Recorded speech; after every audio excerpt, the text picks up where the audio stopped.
That's a big thing, isn't it? A very big thing. So, I don't know the details about it, but I can half remember some stuff. I believe this is the Wyndford in Glasgow. My pal Nick Drury, has been campaigning to try to keep these houses, but it's been to no avail. The gentrification of Glasgow continues afoot. So is there 4 blocks in total? It's amazing to see that, isn't it? Being a fan of engineering, I just love seeing things done on a massive scale, and that's a big scale. Now apparently, I was talking to one of the residents. Hang on a second, see if we can zoom in.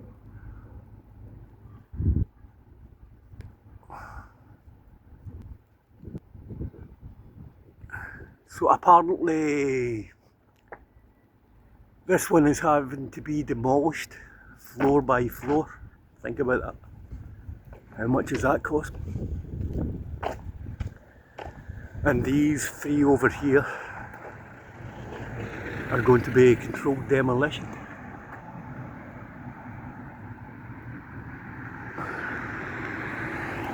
Now, I'm conflicted about it. Not the drama, the thing is, there's lots of houses in these blocks, but they're being knocked down and they're going to build less houses to replace them. I think the other issue, I'll see if I can get Nick to do a wee thing in the description. The amount of houses they are building to replace them is less than the amount of houses they're knocking down. And the other issue is the next development is private and social housing. I believe the market for social housing in Glasgow can't be sated, so move money into the hands of private landlords and stuff like that. So why am I conflicted about this? I've been in the city most of my life. There are brownfield sites all over the place. Old railway sidings, old works, old factories. They're everywhere. The brownfield sites never seem to get redeveloped. But the demand for housing is so great in the city that they're pulling down usable houses to build less houses, which sounds crazy. So I don't think in Glasgow's history there was ever really a demand. So let me zoom back out. I don't know history. Oh.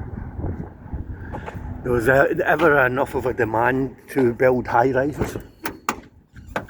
Oh, it's cold today, so I imagine being homeless. I don't think in Glasgow's history there was ever the demand to need to build high rises in the first place. Why did they do it? It was a post World War II thing, wasn't it? After we won World War II, and that's in inverted commas. The UK went into World War II being a financial and a manufacturing powerhouse, and it came out crippled, broken, indebted for 60 years.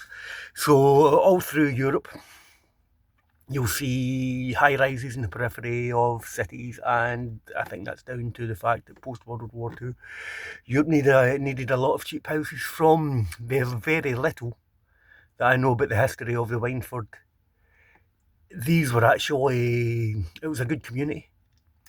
Some tower blocks in Glasgow end up being not very pleasant, but apparently the Wyndford was always well looked after and well maintained. So I'm conflicted because they don't look very good. I don't think we ever had to build them, but we do need way more social housing than what we have just now. So, as ever in my videos, I'm spitballing. I should have did more research. I possibly got some details wrong. And again, I'll see if Nick Jury can send me a little link. He put his heart and soul into try to keep these things here. I think the other issue Mary Hill and this area of the city has is it's close enough to Glasgow's West End for the real estate to be prime. So everybody wants this real estate, don't they? All the private developers, everybody wants to stay or be near the Glasgow's trendy West End. So is that a good thing? Is it a bad thing? If they're pulling them down and they're going to build better houses. A lot of these modern houses as well, you're lucky if there's 50 years in them before they have to be ripped down. So I think there's a bit of myopia. I know budgets are stretched and all that type of thing, but if you build a good house, the house I live in is nearly 100 years old. It's made out of bricks and mortar. Before that, I lived in a tenement that was probably 150 years old. They're still up. If you have the myopic vision of, is it an American building system? Concrete structures, drywall, rock wool fireproof insulation. It kind of seems to be, but they're not durable enough for the climate we have in Scotland. So anyway, the Wyndford, if they're going to pull down 1,000 houses, I don't know how many houses were here, but if they're going to pull down 1,000 houses, you would think they would build another 1,000 houses. I think the short-sightedness has meant that property values will go up and the demand for property is going to go up as well.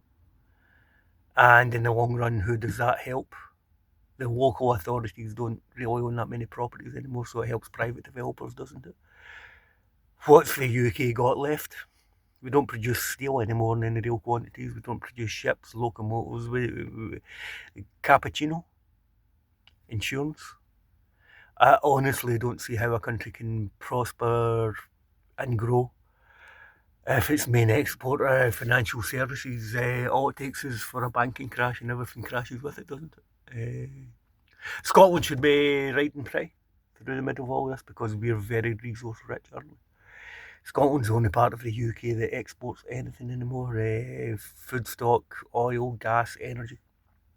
We should be sitting pretty. We aren't. Rant for another day. The Wyndford. Tell me what you think in the comments. Right, thanks for watching. Bye.